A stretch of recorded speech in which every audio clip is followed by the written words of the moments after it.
Hello friends, welcome back to my channel. আজ আমি তোমাদের সাথে শেয়ার করব মটর ডালের তৈরি নিরামিষ মৈঠার রেসিপি। তো রেসিপিটা বানানোর জন্য সবার প্রথমে আমি এখানে একটি পাত্রে 2 ঘন্টা আগে প্রায় 2 কাপ মতো মটরের ডাল জলে ভিজিয়ে রেখেছিলাম। এবার জল থেকে ডালটা ছেঁকে তুলে নিয়ে একটি ব্লেন্ডারের মধ্যে নিয়ে নেব। এর মধ্যে দিয়ে দেব 2টো কাঁচা লঙ্কা ও একটু আদা। এবার ডালটা একটি স্মুথ পেস্ট তৈরি করে নেব। এর মধ্যে আমি সামান্য একটু জল ব্যবহার করেছি। এবার একটি মশলা পেস্ট করে নেব। তার জন্য এখানে একটি ব্লেন্ডারের মধ্যে একটি টমেটো, 2 টুকরো আদা ও 2টো কাঁচা লঙ্কা ভালোভাবে পেস্ট করে নিয়েছি। একদম মিহি পেস্ট করিনি, সামান্য একটু দানা দানা রেখে দিয়েছি। এবার এই মশলাটার মধ্যেই বাকি গুঁড়ো মশলাগুলো দিয়ে দেব। হলুদ গুঁড়ো, অল্প কাশ্মীরি লঙ্কার গুঁড়ো আর দিয়ে দেব ভাজা মশলার গুঁড়ো। এই ভাজা মশলাটার মধ্যে গোটা জিরে, ধনে, মৌরি, শুকনো লঙ্কা ও তেজপাতা রয়েছে। এখানে মশলার পেস্টটা তৈরি হয়ে গেছে। এবার গ্যাসে একটি পাত্রে জল গরম করে নেব। এর মধ্যে 1 চামচের মতো নুন দিয়ে এটা ঢেকে জলটা ফুটতে দেব। জলটা যখন কিছুক্ষণ পরে ফুটতে শুরু করবে তখন এই ডাল বাটাটার থেকে কিছুটা করে নিয়ে হাতের সাহায্যে একটু মুঠো মুঠো করে জলের মধ্যে ছেড়ে দেব।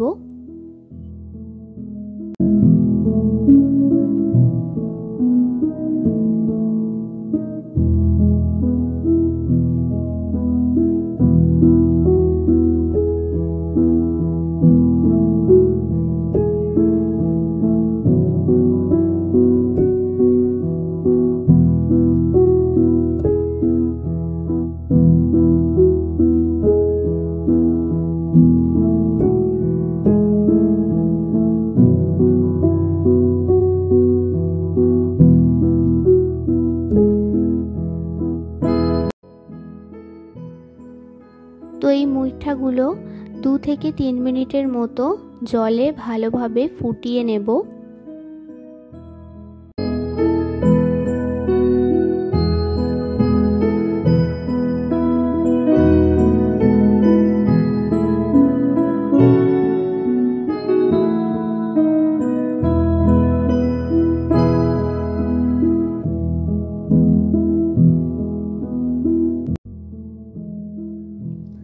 কিছুক্ষণ ভালোভাবে মুইঠাগুলো ফুটিয়ে নিয়েছি।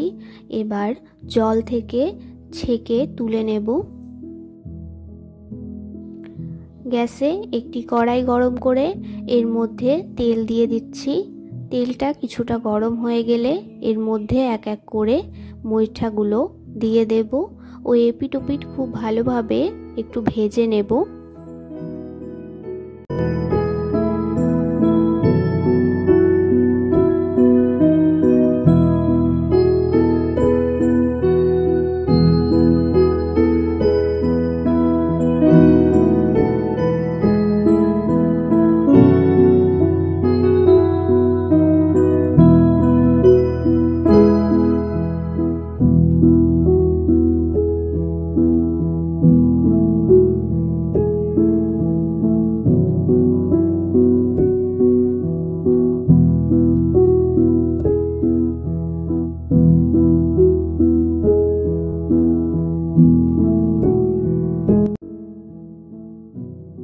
তো এখানে আমার সব মুইঠাগুলো খুব ভালোভাবে ভেজে নেওয়া হয়ে গেছে। এবার এগুলিকে তেল থেকে তুলে ওই তেলের মধ্যেই আমি ফোড়ন দিয়ে দেব গোটা জিরে ও একটি শুকনো লঙ্কা। রান্নায় একটি সুন্দর কালার আসার জন্য এখানে আমি 1/2 চামচের মতো একটু চিনি ফোড়নে ব্যবহার করেছি। তোমরা চাইলে এটি স্কিপ করতে পারো।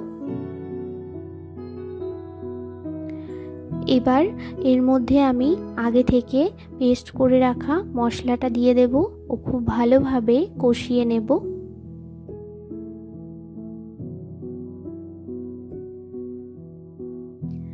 কিছুক্ষণ নাড়াচাড়া করার পরে এর মধ্যে দিয়ে দেব স্বাদ মতো নুন।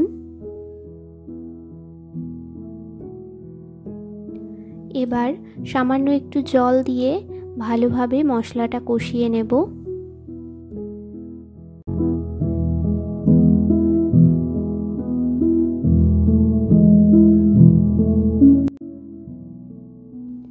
মশলাটা কিছুক্ষণ ভালোভাবে কষিয়ে নেওয়ার পরে যখন কাঁচা গন্ধটা চলে যাবে তখন এর মধ্যে আমি ভেজে রাখা ডালের মুইঠাগুলো দিয়ে আবারও মশলার সাথে খুব ভালোভাবে কষিয়ে নেব।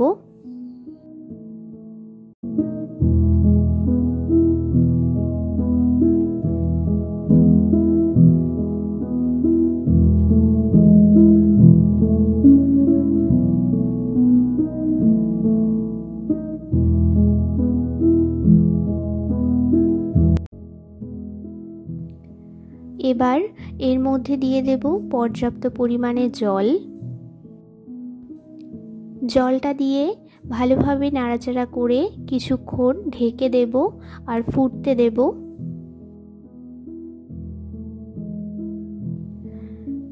পাঁচ মিনিট মতো খুব ভালোভাবে ফুটতে দিয়েছি। এবার এর মধ্যে আমি দিয়ে দেব ধনেপাতা কুচি আর দিয়ে দেব গরম মশলা গুঁড়ো। 1 চামচের মতো দিয়ে দেব ঘি। এবার ভালোভাবে নাড়াচাড়া করে আরও কিছুক্ষণ এটা ফুটতে দেব। যখন এটি কিছুটা ঘন হয়ে আসবে তখন গ্যাস থেকে নামিয়ে নেব। তো বেশ কিছুক্ষণ ফুটিয়ে নেওয়ার পরে এটা কিছুটা আরও ঘন হয়ে এসছে। এবার এটা আমি নামিয়ে নেব। এই রেসিপিটি তোমরা ভাত বা রুটি যে কোনো কিছুর সাথে সার্ভ করতে পারো। এই রেসিপিটি তোমাদের কেমন লাগলো আমাকে অবশ্যই কমেন্টে জানিও। যদি ভালো লেগে থাকে তাহলে একটি লাইক করে দিও। আমার চ্যানেলে নতুন হয়ে থাকলে চ্যানেলটি সাবস্ক্রাইব করে পাশে থেকো। দেখা হচ্ছে নেক্সট ভিডিওতে।